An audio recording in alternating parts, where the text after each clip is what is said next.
पहाड़ी इलाकों में बारिश की वजह से खड़ी होने वाली मुसीबतें थमने का नाम नहीं ले रही। उत्तराखंड और हिमाचल प्रदेश में पहाड़ टूटने की घटनाएं फिर हुई, जिनसे लोगों की परेशानी बढ़ गई। जिसकी कुछ तस्वीरें हिमाचल के सोलन से भी सामने आई, जहां पहाड़ से थोड़े थोड़े पत्थर गिरने के बाद उसका एक बड़ा हिस्सा अचानक अलग होकर सड़क पर जा गिरा।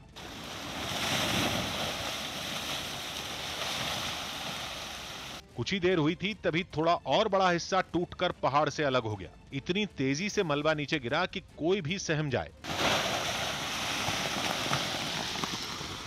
पहाड़ का मलबा सड़क पर बिखरने से हाईवे ब्लॉक हो गया, जिसकी खबर मिलते ही प्रशासन की टीम वहां पहुंची और खुदाई करने वाली एक मशीन की मदद से मलबे को वहां से हटाया गया। कुछ इसी तरह के हालात नाहन में भी तब बन गए जब पहाड़ खिसकने से वहां भारी नुकसान हुआ। इस घटना की चपेट में कुछ जानवर भी आ गए। ऐसे में वहां लोगों की भीड़ जुट गई। उन लोगों ने ही मलबे के नीचे दबे शवों को निकालना शुरू कर दिया। प्रशासन को तुरंत भेजे ताकि यहाँ मौके पर इसका जायजा लिया जा सके। उत्तराखंड में भी ऐसी घटनाओं ने लोगों की जिंदगी में मुश्किल खड़ी कर दी। नैनीताल में पहाड़ खिसकने के बाद भवाली अल्मोड़ा हाईवे पर रास्ता साफ करने का काम शुरू हो गया। इसके लिए एक मशीन लगाई गई।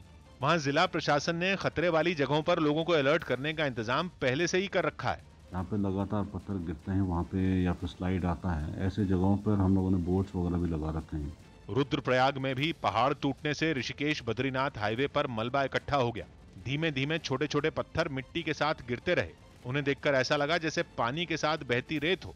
उत्तरकाशी में पहाड़ खिसकने की घटना के बाद गंगोत्री हाईवे कुछ समय के लिए बंद कर दिया गया। साथ ही खुदाई करने वाली एक मशीन से मलबा हटाने के काम में तेजी लाई गई।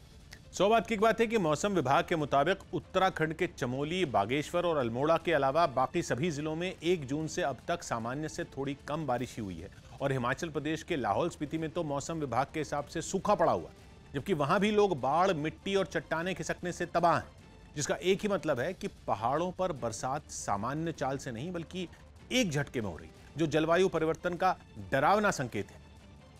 दिल्ली विधानसभा के बाहर कांग्रेस ने महंगाई और पानी के मुद्दे पर केजरीवाल सरकार को घेरा और प्रदर्शन किया। विधानसभा के मॉनसून सत्र के पहले ही दिन कांग्रेस कार्यकर्ता सदन के बाहर प्रदर्शन करने के लिए इकट्ठा हुए और पुलिस से भिड़ गए। कई कांग्रेस कार्यकर्ता तो बैरिकेड पर चढ़कर दूसरी तरफ कूदने की कोशिश करने लगे। बैरिकेडिंग प्रदर्शन में शामिल लोगों को रोकने के लिए की गई और उसकी एक तरफ पुलिस मजबूत दीवार की तरह खड़ी थी और इसी दीवार को तोड़ने के इरादे से कांग्रेस नेता अलका लांबा बैरिकेड पर चढ़ गई। पुलिस ने रोका तो वो उसी पर बैठे बैठे बहस करने लगी। इतना ही नहीं, जब उन्हें खींचकर उतारा गया तो वो वहीं जमीन पर बैठकर नारे लगाने लगी।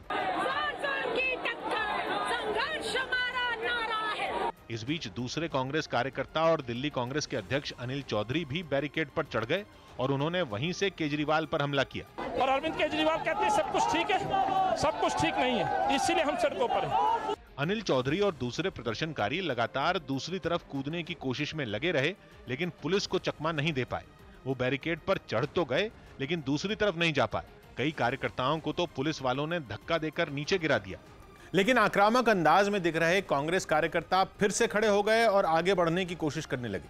इन लोगों ने आरोप लगाया कि दिल्ली सरकार न महंगाई पर काबू कर पाई और न ही लोगों को साफ पानी दे पाई। ये लोग प्रदर्शन करते हुए विधानसभा तक जाना चाहते थे और इसीलिए बार बार गिरने के बावजूद वो आगे बढ़ने के लिए जद्दोजहद करते रहे। एक मौका तो ऐसा आया कि कई कांग्रेस कार्यकर्ता एक साथ बैरिकेड पर चढ़ गए। उनकी पुलिस के साथ बहुत देर तक जोर आजमाइश होती रही। पुलिस वाले एक कार्यकर्ता को धक्का देकर पीछे हटाते तो वो बैरिकेड पर चढ़ जाता। नौबत यह आ गई कि एक एक कार्यकर्ता से निपटने में कई पुलिस वाले लग गए। बात हाथ से निकलती देखकर उन पर पानी की बौछार कर दी गई, जिसके बाद भीड़ तितर बितर हुई। इससे पहले कांग्रेस कार्यकर्ता बड़े बड़े झंडे और बैनर लेकर वहां पहुंचे। दिल्ली विधानसभा की एक तरफ सत्र शुरू हुआ तो दूसरी तरफ जो कांग्रेस है उस तरीके से सड़क पर उतरकर प्रदर्शन कर रही है। एक कार्यकर्ता तो गले में सब्जी की माला पहनकर और गंदा पानी लेकर पहुंचा। उसके पास सिलेंडर भी नजर आया। दिल्ली को स्वच्छ पानी दे, महंगाई से राहत दे, इसी को दिखाने के लिए हम आए हैं। दिल्ली विधानसभा का मॉनसून सत्र 2 दिन का है, जिसके पहले ही दिन सदन के बाहर खूब बवाल हुआ। सौभाग्य की एक बात है कि दिल्ली में लगातार 15 साल सरकार चलाने वाली कांग्रेस का बीते 6 साल से दिल्ली में एक भी विधायक नहीं है। इसलिए दिल्ली विधानसभा के मॉनसून सत्र के पहले दिन कांग्रेस के नेताओं ने सदन के बाहर सड़क पर सरकार को घेरने की कोशिश की, जो अलग अलग मुद्दों पर लगातार आंदोलन कर रही है, जिसे दिल्ली में अगले साल होने वाले एमसीडी चुनावों के लिए कांग्रेस की तैयारी के तौर पर भी देखा जा रहा। हरियाणा के फरीदाबाद के खोरी गांव में मकानों को गिराने के बाद प्रशासन अब वहां फॉरेस्ट एरिया में बने फार्म हाउस पर भी कार्रवाई की तैयारी कर चुका है।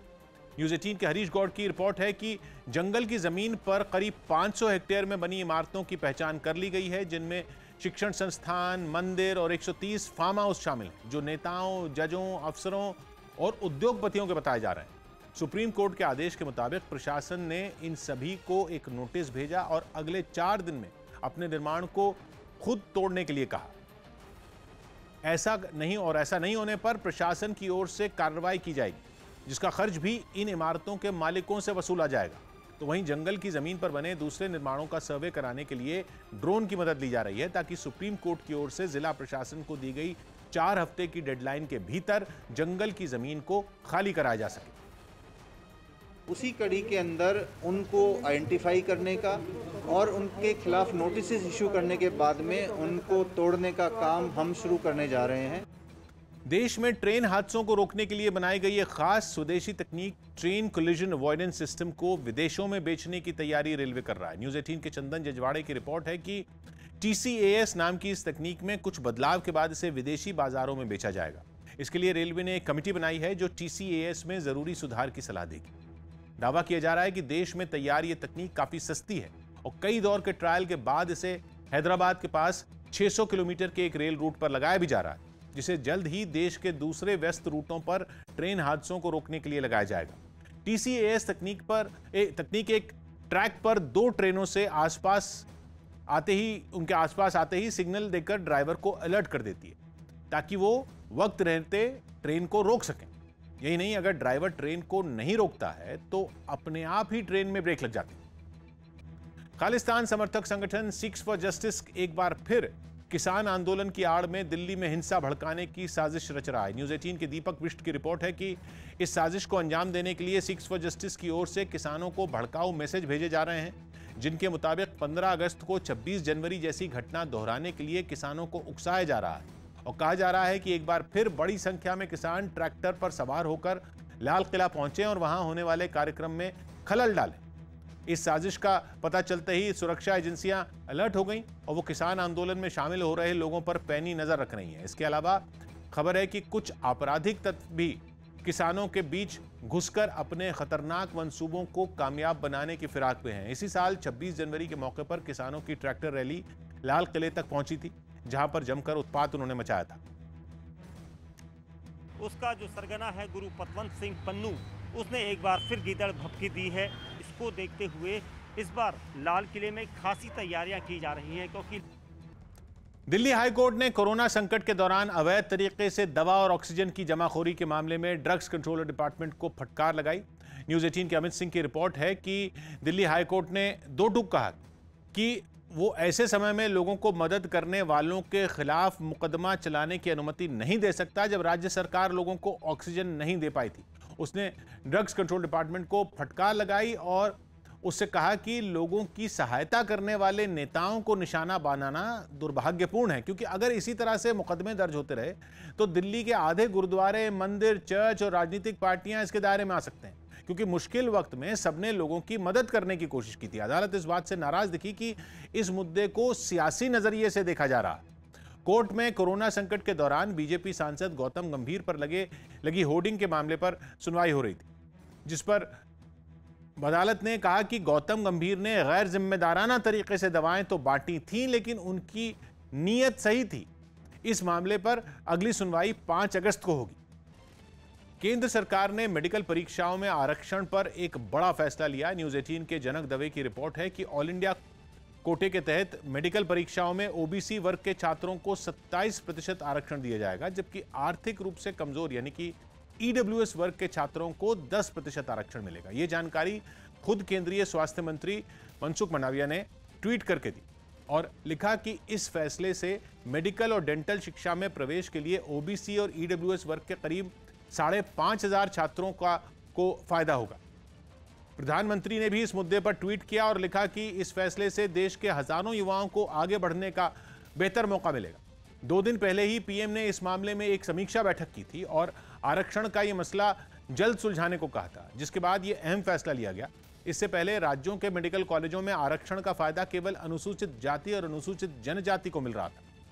उत्तर प्रदेश के हरदोई से हैरान कर देने वाला एक वीडियो सामने आया, जहां बिजली के खंभे को लेकर 2 पक्षों में जोरदार विवाद हो गया, जिसके बाद दोनों गुटों के बीच जमकर पत्थरबाजी हुई। एक दूसरे को लाठी से मारते हुए दोनों तरफ के लोग महज एक बिजली के खंभे के लिए आपस में उलझ पड़े। दोनों ही पक्षों ने एक दूसरे पर ग्रेनेड की तरह पत्थर फेंकना तब तक जारी रखा जब तक वो थक नहीं गए।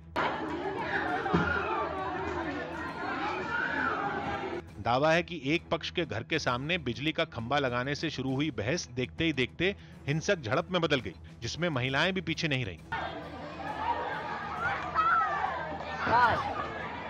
पुरुष जहां सड़क पर पत्थर बरसा रहे थे, तो वहीं महिलाएं छत से ईंटों को तोड़कर उनको देती जा रही थीं। घटना का वीडियो वायरल होने के बाद पुलिस ने मुकदमा दर्ज कर लिया। इसमें हम उचित धाराओं में अभियोग पंजीकृत कर रहे हैं और शीघ्र ही अन्य सख्त कार्रवाई इसमें पुलिस द्वारा अमल में लाई जाएगी। दोनों तरफ से हुई इस मारपीट और पत्थरबाजी में कई लोग घायल हुए, जिन्हें अस्पताल में भर्ती करा दिया गया।